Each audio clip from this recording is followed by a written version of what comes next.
Hello students, मैं विष्णु कुमार फिर से हमारे यूट्यूब चैनल के ऊपर आपका एक बार हार्दिक अभिनंदन और स्वागत करता हूं। स्टूडेंट्स, हमने जो पिछला वीडियो देखा था उस वीडियो में हमने बात की थी कि समीकरण किसे कहते हैं, समीकरण का डेफिनेशन क्या होता है, उनके बारे में मैंने आपको हर एक बातें बड़े डिटेल से बताई थी। और आज मैं आपके लिए कुछ क्वेश्चन लेकर आया हूँ कि समीकरणों को किस प्रकार से हम हल करते हैं और समीकरणों के उत्तर की जाँच किस प्रकार से की जाती है। तो आज के इस सेशन और इस वीडियो में हमारा कॉन्सेप्ट ये रहेगा कि हम समीकरणों को किस प्रकार से हल करेंगे, उनका किस प्रकार से हमें पक्षांतरण करना है, हम उनके उत्तर की जांच किस प्रकार से करेंगे। ये सारी बातें आज के इस सेशन और इस वीडियो के अंदर हम बातें बड़ी डिटेल से करने वाले हैं आज। इसके लिए मैंने आपके सामने 3 क्वेश्चन लिए हैं। पहला क्वेश्चन मैंने लिखा है 3x बराबर 2x प्लस 15। मैं एक एक क्वेश्चन को बारी बारी से लेकर उनके पहले समीकरणों को हल करूंगा और समीकरण को हल करने के बाद में हम उनके उत्तर की जांच भी साथ में करेंगे। तो स्टूडेंट देखिए, मैं सेशन को लेट ना करते हुए अपने क्वेश्चन के ऊपर बात करता हूँ। देखिए मेरे पास में पहले क्वेश्चन में एक की बात करता हूँ। मेरे पास में समीकरण लिखा हुआ है कि 3x से यहाँ से मेरा सॉल्यूशन स्टार्ट होता है। 3x के इक्वल में हमें दे रखा है 2x प्लस 15, ये दे रखा है हमें। समीकरण को हम जैसे सोल्व करते हैं तो उससे पहले हमारे दिमाग में विचार आना चाहिए कि समीकरण का सबसे इंपॉर्टेंट पार्ट होता है हमारे लिए पक्षांतरण करना। तो सबसे पहले हमें क्वेश्चन को करने से पहले हमें पक्षांतरण को ध्यान में रखना है कि पक्षांतरण करना है या नहीं करना है। तो पक्षांतरण के लिए देखो हमें दोनों पक्षों को ध्यान में रखना है, LHS और RHS। इधर आपको दे रखा है 2x। अब ये 2 के साथ में क्या जुड़ा हुआ है, x। ये एक प्रकार का वेरिएबल होता है, चर होता है इस प्रकार का। ये इसका हम क्या करेंगे, इधर इसका ट्रांसपोज कर लेंगे, इधर इसका पक्षांतरण करेंगे तो ये 2x इधर आके किसका बन जाएगा, माइनस का। तो इधर हो जाएगा हमारे पास में 3x, ये बढ़ जाएगा माइनस का 2x और इक्वल में हमारे पास में कितना बच जाएगा, इधर 15 बच जाएगा। अब हम 3 में से कम करेंगे 2 को तो हमारे पास में यहाँ बचेगा सिर्फ 1। तो बताओ इक्वल में कितना बच जाएगा हमारे पास में 15। तो x का वैल्यू कितना आ जाएगा हमारे पास में, x इज इक्वल टू कितना आ जाएगा 15।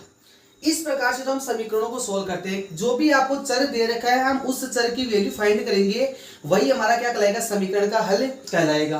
अब हम बात करते हैं इसके उत्तर की जांच। इधर साइड में करते हैं इनके उत्तर की जांच, पहले इधर कर लेते हैं। देखिए हम करते हैं इनके उत्तर की जांच, उत्तर की जांच, उत्तर की जांच। उत्तर की जांच करने के लिए क्या करना पड़ेगा, आपको जो समीकरण आपको दे रखा है उस समीकरण को आप ऐसे कैसे वापस नीचे लिख लीजिए आप। तो इधर लिख देंगे हम 3x इज इक्वल टू हमारे पास में आ जाएगा 2x प्लस 15। अब क्या करना है स्टूडेंट्स, उत्तर की जांच करने के लिए आपको जो x का वैल्यू आपके पास में जो फाइंड हुआ है, जैसे x इज इक्वल टू यहाँ पे 15 आ गया, इसकी वैल्यू को आप यहाँ समीकरण के अंदर x की जगह रख दीजिए। तो ये बन जाएगा 3 गुणा कितना 15 इज इक्वल टू ये बन जाएगा 2 गुणा 15 और प्लस ये कितना बन जाएगा यहाँ पे 15। 3 को गुणा करेंगे हम 15 से तो ये बन जाएगा 45। 2 को गुणा करेंगे 15 से तो ये बन जाएगा 30 और प्लस ये कितना हो जाएगा 15। इधर हो जाएगा हमारे पास में 45, इधर हो जाएगा 30 प्लस 5 15 कितने देंगे 45। इसका मतलब देखो LHS की वैल्यू किसके इक्वल आ रही है, RHS। मतलब LHS किसके इक्वल होगा, RHS के। इस प्रकार से हम क्या करते हैं स्टूडेंट्स, उत्तर की जांच भी करते हैं। उत्तर की जांच का मतलब ये होता है कि आपका LHS और RHS की वैल्यू अगर इक्वल आ जाती है तो आपके द्वारा जो वैल्यू फाइंड की है वो आपका रिजल्ट क्या एकदम सही है। उत्तर की जांच का मीनिंग यही है कि आपका उत्तर सही है या गलत है। यदि आपकी LHS और RHS की वैल्यू अगर इक्वल आ जाती है तो आपके द्वारा किया गया सॉल्यूशन एकदम सही करेक्ट माना जाएगा।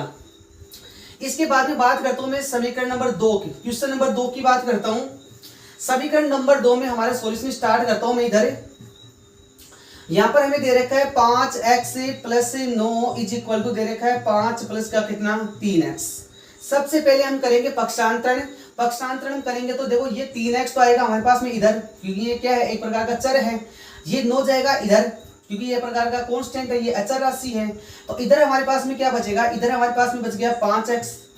इधर आया 3, ये हो जाएगा किसका, माइनस का 3x इज इक्वल टू इधर हमारे पास में है 5, इधर गया हमारे पास में 9 का पक्षांतरण किया तो किसका बन जाएगा, माइनस का 9 बन जाएगा। अब इधर हम 5 में से 3 को कम करेंगे तो हमारे पास में बचेगा यहाँ पे 2x इज इक्वल टू 5 में से गए 9 तो हमारे पास यहाँ बचेगा माइनस के 4।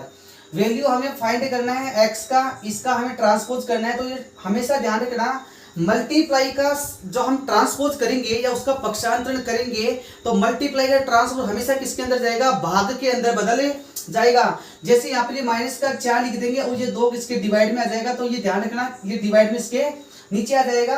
और जब x का इसमें डिवाइड करें तो हमारे पास रिजल्ट कितना बनेगा, -2 बनेगा। तो इसका सॉल्यूशन हमारे पास में कितना आ गया, -2 आ गया। अब हम करेंगे इसके उत्तर की जांच। अब उत्तर की जांच के लिए आपको क्या करना पड़ेगा, इस समीकरण को ऐसे कैसे नीचे लिख देंगे और जहां जहां भी x है उसकी जगह कितना रख देंगे, -2 रख देंगे। और रखने के बाद में हम क्वेश्चन को आगे सोल्व करेंगे। और अगर यदि आपके पास में LHS की वैल्यू और अगर RHS की वैल्यू अगर इक्वल आ जाएगी तो आपका सॉल्यूशन क्या होगा, एकदम करेक्ट माना जाएगा। तो हम बात करते हैं इसके उत्तर की जांच की। उत्तर की जांच, उत्तर की जांच करेंगे तो पहले हम क्वेश्चन लिखेंगे। क्वेश्चन हमारे पास में है 5x + 9 = दे रखा है 5 + 3x।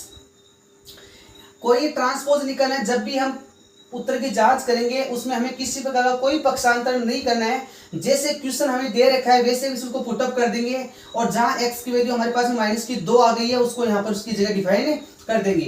तो ये बन जाएगा 5 गुणा, ये बन जाएगा माइनस का चिन्ह तो इसको लिखेंगे ब्रैकेट में प्लस -2 प्लस हो जाएगा 9 = हो जाएगा 5 + 3 को गुणा कर लेंगे -2 से, ये बन जाएगा माइनस के कितने 10 से और प्लस ये बन जाएगा 9 का 9 = ये आ जाएगा 5 का 5, 3 को गुणा करेंगे 2 से तो बन जाएगा -6। माइनस की संख्या यहाँ बड़ी है कितनी, माइनस का 1 बड़ा है, इधर भी माइनस का क्या है 1 बड़ा है। देखिए स्टूडेंट्स यहाँ भी वैल्यू हमारे पास में क्या आ रही है, एकदम इक्वल आ रही है। मतलब LHS की जो वैल्यू है वो RHS की एकदम क्या आ रही है, इक्वल आ रही है। इसका मतलब है आपके द्वारा जो समीकरण सोल्व किया गया है x = -2, ये एकदम करेक्ट आंसर है आपका। ये बात उम्मीद करता हूं कि आपको समीकरणों को हल करना और उसके उत्तर की जांच करना आपको अच्छी प्रकार से समझ में आ गया होगा कि हम उत्तर की जांच क्यों करते हैं, इसका मुख्य कारण क्या है। अब हम बात करते हैं समीकरण नंबर 3 की। समीकरण नंबर 3 की, और समीकरण नंबर 3 में हमें एक अलग से चीज देखने को मिल रही है कि यहाँ पर एक ब्रैकेट का साइन आ रहा है।